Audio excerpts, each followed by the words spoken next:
새날을 주신 하나님께 감사를 드리고 또 말씀과 기도로 새날을 여시는 여러분을 주님의 이름으로 축복합니다. 요한이 세례를 받으러 나오는 사람들에게 아주 거침없이 강하게 말하고 있습니다. 독사의 자식들아, 누가 너희에게 장차 임할 진노를 피하라고 하더냐. 우리는 사람들에게 좀 세례를 받으세요 라고 부탁을 하고 있는데, 요한은 세례를 통과 의례나 자격증 정도로 생각하고 나오는 사람들에게 회개하는 마음과 회개 합당한 열매를 맺지 않으면 심판이 임할 것이라고 강력하게 도전하고 있습니다.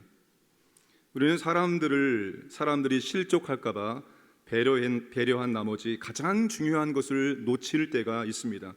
진심으로 과거의 삶을 회개하고 예수님을 영접했는지, 오늘 죽는다 할지라도 천국에 들어갈 확신을 갖고 있는지, 이 본질적인 문제를 확인하지 않고 그냥 지나칠 때가 참으로 많다는 것입니다. 왜냐하면 구원은 하나님께 달려있기에 하나님께 책임을 전가하거나, 당연히 이분의 신앙의 연수와 또 이분이 교회에서 역할을 보면 당연히 예수님 영접했겠지, 당연히 구원받겠지, 이렇게 생각하고 넘어가기 때문입니다. 그러나 신앙의 연수와 직분에 속지 말라는 말이 있습니다. 그래서 저는 반드시 이걸 물어봅니다. 한 번은 물어봅니다. 정말 예수님을 영접했습니까? 오늘 밤 죽어도 천국에 들어갈 확신이 있습니까? 그분이 만약에 예수님을 영접했습니다, 천국에 들어갈 확신이 있습니다, 이렇게 대답하지 않으면 확실하지 않은 것입니다. 그런 분들에게 반드시 다시 복음을 증거해서 자신의 입술로 예수님을 구주와 구세주로, 주님으로 영접할 수 있도록 만들어 주어야 합니다. 제일 중요한 것이 그겁니다. 진심으로 회심했는지, 정말 예수님을 영접했는지. 가장 억울한 사람이 누군지 아십니까? 나는 당연히 구원받은 사람이겠지 라고 생각하겠는데 막상 죽음 이후에 들어간 곳이 지옥이라는 겁니다. 가장 억울한 사람입니다. 우리 교회는 가장 억울한 분들이 생기지 않도록 해야 합니다. 무엇을 통해서 진심으로 이분이 회심했는지 우리는 확인할 수가 있습니다. 회개에 합당한 열매를 맺는 삶을 살고 있는가, 이걸 보면 알 수가 있습니다. 예수님을 영접한 성도라면 속도는 다를지라도 반드시 변해 가야 합니다. 이전과 똑같은 삶은 살 수가 없기 때문입니다. 살아서도 안 됩니다. 왜냐하면 주인이 바뀌었기 때문입니다. 주인이 바뀌면 삶은 변화될 수밖에 없습니다. 내가 주인이었던 삶과 예수님이 주인인 삶은 달라져야 하는 것이 너무나도 당연한 것입니다.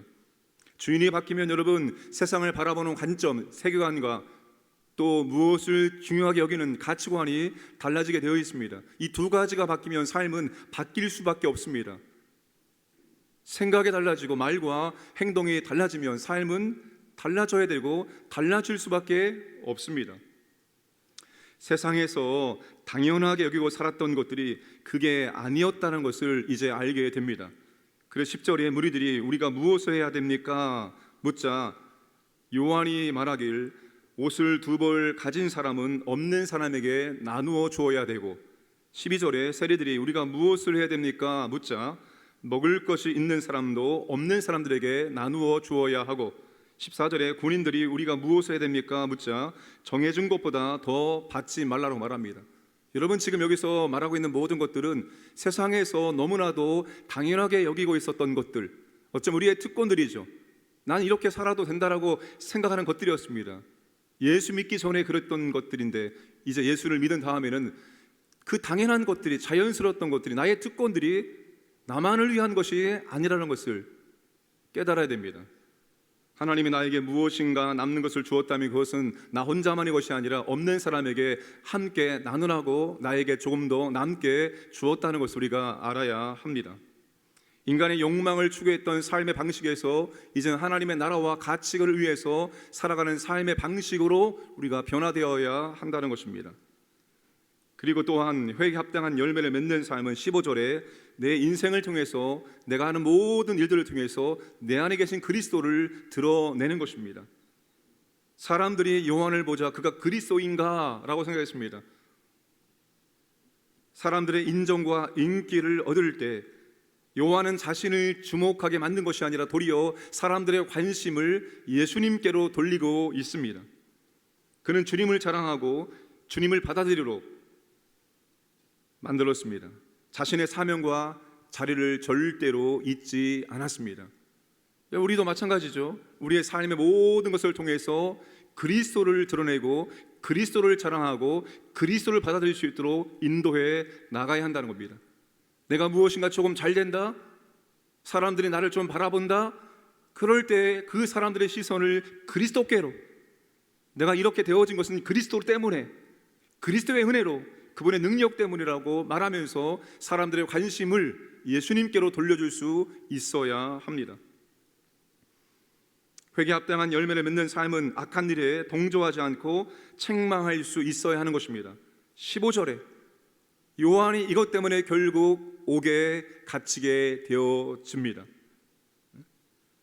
불이익, 손해, 고난이 올지라도 우리는 여러분 악한 일에 대해서는 동조하지 않아야 되고 그것이 악한 일이라고 우리는 말할 수 있어야 한다는 겁니다. 그것 때문에 우리의 삶이 조금 불편해지고 그것 때문에 우리에게 손해가 올지라도 우리는 그렇게 말해야 하는 것입니다. 그게 회개에 합당한 삶을 살아가는 것이기 때문입니다. 여러분, 요한의 등장과 요한의 퇴장을 생각하며, 여러분, 요한은 정말로 그의 인생의 퇴장이 참으로 쓸쓸하게 퇴장합니다. 그렇죠? 헤롯이 생일날 헤로디아의 딸이 춤을 추고 소원을 들어주겠다라고 말합니다. 그 딸이 어머니에게 무슨 소원을 말할까요? 말하자 요한의 목을 요청했습니다. 그 어린 딸의 춤의 대가로 요한은 목이 잘려서 그렇게 죽게 되어집니다. 얼마나 허망한 죽음이고 얼마나 쓸쓸한 퇴장입니까? 그러나 여러분, 요한의 등장과 요한의 모든 퇴장이 다 그리스도를 준비시키는 역할을 감당했습니다. 요한의 투옥과 죽음은 장차 그리스도가 받을 고난과 죽음을 예비한 것입니다. 그러니까 요한은 죽음까지도 그리스도의 고난, 그 죽음을 준비하는 그런 삶이 되었다는 것입니다. 회개에 합당한 삶이라는 것은 우리가 이 땅 가운데서 때로운 불편함과 불이익과 손해가 온다 할지라도 우리는 악에 대해서 동조하지 않고 그것이 악이다라고, 그것이 죄라고 우리가 말할 수 있어야 됩니다. 그래서 그 죄인들을 그 죄로부터 벗어날 수 있도록 예수님께로 안내하고 인도하는 것이 바로 회개에 합당한 삶이고 예수 믿고 변화된 삶의 모습입니다. 오늘 하루도 여러분, 우리가 회개에 합당한 삶을 살아감으로 우리를 통해서 그리스도가 드러나고 우리를 통해서 그리스도께로 사람들을 안내하기를 주님의 이름으로 축복합니다.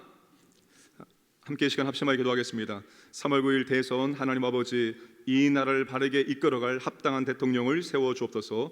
두 번째, 코로나가 종식되어지고 또 강진구의 시민들과 교회들에게 하나님께서 안전하게 살아갈 수 있도록 보호하여 주시고, 세 번째, 주일 현장 예배가 회복되어지게 하시고 은퇴식의 은혜를 베풀어 주옵소서. 네 번째, 질병이 치유되어지게 하시고 또 사업장을 지켜주시고 보호하여 주옵소서. 또 마지막으로 오늘도 회개에 합당한 삶을 살게 하시고 그리스도를 증거하는 삶을 살아갈 수 있도록 은혜를 베풀어 주옵소서. 함께 시간 합심하여 기도하겠습니다. 아버지 하나님 감사드립니다. 오늘 또 아버지 하나님 주의 말씀을 있게 하시고 오늘 또 아버지 하나님 기도할 수 있도록 은혜 주심을 감사드립니다. 아버지 하나님, 특별히 3월 9일 대선을 앞두고 있습니다. 아버지 하나님, 이 나라를 바르게 통치할 수, 하나님을 두려워할 수 있는 아버지 합당한 대통령을 세워주시기를 원합나이다. 이 나라를 하나님께서 지켜주시고 보호하시고 인도하여 주시기 원합니다이다. 이 나라가 하나님의 영광을 드러내기 원하오니 함께하여 주옵소서. 아버지 하나님, 코로나가 종식되기를 원하옵나이다. 다시 우리에게 아버지 하나님 일상 회복되어지고 자유로운 삶을 살아갈 수 있도록 아버지 하나님 은혜를 베풀어 주시고 우리 강종에 있는 모든 시민들과 하나님 교회들을 보호하여 주시기 원하옵나이다. 하나님의 특별한 간섭과 은혜가 우리 가운데 임할 수 있도록 역사하여 주옵소서.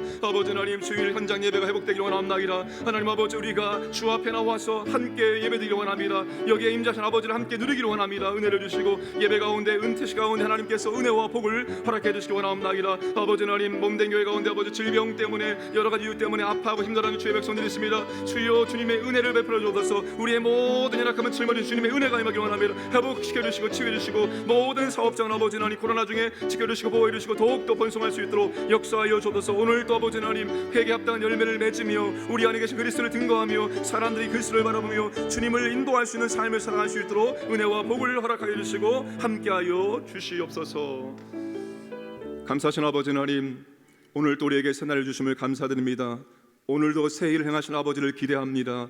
오늘도 아버지 하나님 우리에게 주신 삶이 회개에 합당한 열매를 맺는 삶을 살게 하시고 우리의 말과 행동, 우리의 삶을 통해서 우리 안에 계신 그리스도가 드러나기를 원합니다. 사람들이 아버지 하나님 우리 안에 계신 그리스도를 볼 수 있도록 그런 삶을 살게 하시고 그 영혼들을 주님께로 인도할 수 있도록 역사하여 주시옵소서. 오늘도 아버지 하나님 광인의 모든 가족들 하나님께서 특별히 보호하시고 인도해 주시고 오늘 예배하신 하나님의 은혜와 복을 찾고 발견하고 누리며 하나님께 감사와 찬송 드릴 수 있도록 복을 허락하여 주옵소서. 갑작스러운 사건 사고 당하지 않도록 특별히 하나님께서 보호하시고 인도하여 주옵소서. 오늘도 주님을 찬양하는 복된 날을 살아갈 수 있도록 함께하여 주옵소서. 감사드리며 예수님의 이름으로 기도하옵나이다.